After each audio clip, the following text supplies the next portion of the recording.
WC's breaking news. Stuff exploded off my shelves, my walls, everything else, all over the place. I was scared. You just heard from a nearby neighbor of a condominium destroyed by an explosion. Tonight, we're getting a closer look at the blast, which leveled at least one home. Thanks for joining us. I'm Maria Lizignoli. And I'm Elizabeth Wattis. We know it happened earlier this evening off of Gammon Road in Madison. That's the southwest side. NBC 15's Mark McPherson is live at the scene, and Mark spoke with fire officials earlier tonight. What can you tell us now, Mark? It is still a very active scene out here. This explosion happened about 4 hours ago, and I don't think maybe one fire truck has left in those 4 hours. Let me step out of the way and show you the scene right now. As you can see in the background, there are still a lot of fire personnel in front of that collapsed condo. In fact, Gammon's Road between probably Schroeder all the way down to Gammon's Lane is still closed tonight, and the fire department said it probably will be for several hours.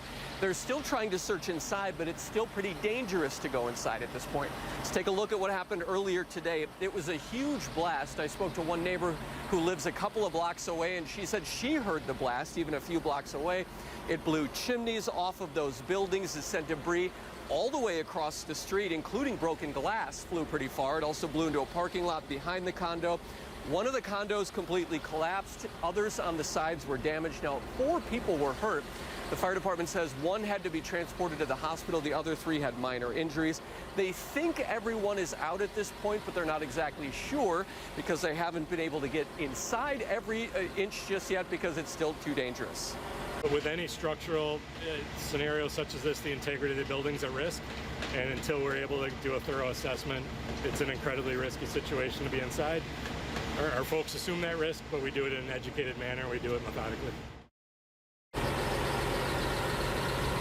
Now, you can imagine a lot of people were affected, not just the people in the condo that collapsed, but the people around it. Let's bring in Camber and Kelly now. You spoke to a lot of the neighbors that were still in the area long after the blast. That is right, Mark, and now there aren't any neighbors here, but earlier today there was a crowd of people around here, and I'm going to take you back to one of the residents who I talked to today. He told me that on his Ring camera he saw the explosion happen.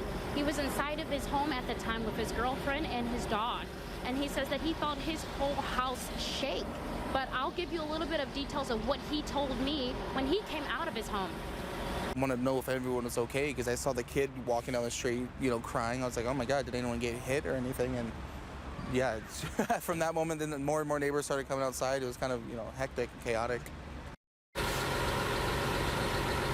What we know now is officials are working with those families that have been displaced. I did talk to some of the fire officials just not too long ago, and they told me they don't have that exact number yet, Mark, but hopefully when we get that, we'll bring that to everyone. Yeah, still a lot of unanswered questions as well. They still won't confirm whether or not it was a gas explosion just yet.